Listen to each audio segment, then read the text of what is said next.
So de Blasio just issued a warning to Brazil's president, Jair Bolsonaro. He told Bolsonaro not to come to the UN General Assembly because he's not vaccinated. We need to send a message to all the world leaders, including most notably Bolsonaro from Brazil, that if you intend to come here, you need to be vaccinated. If you don't want to be vaccinated, don't bother coming, because everyone should be safe together.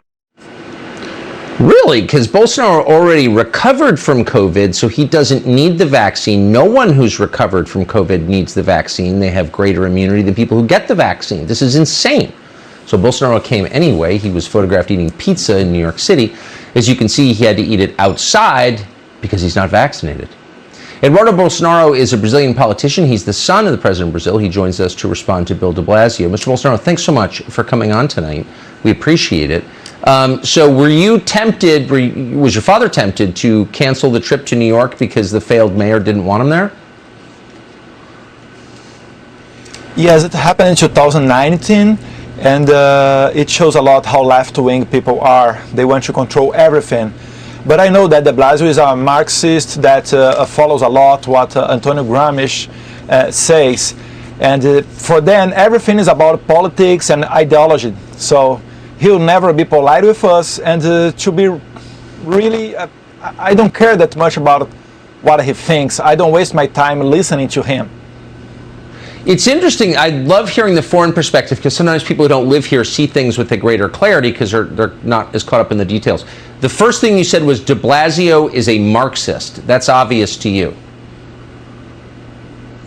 Sure, yes, because this thing that when you think that you know what is better for the other people than the other people's opinion, it shows a lot about who you are.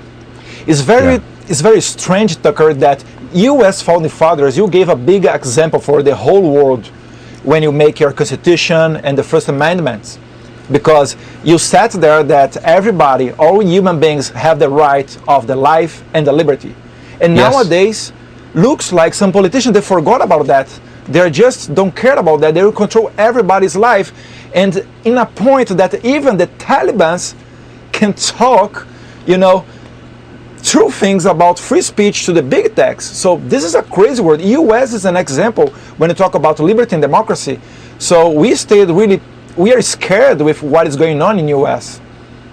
Oh, it's so sad to hear that. Do you think that when politicians in this country become totalitarian, when they strip the rights from the people they represent, that leaders around the world watch this and follow the example? Sure, yes, Tucker. Sure, yes.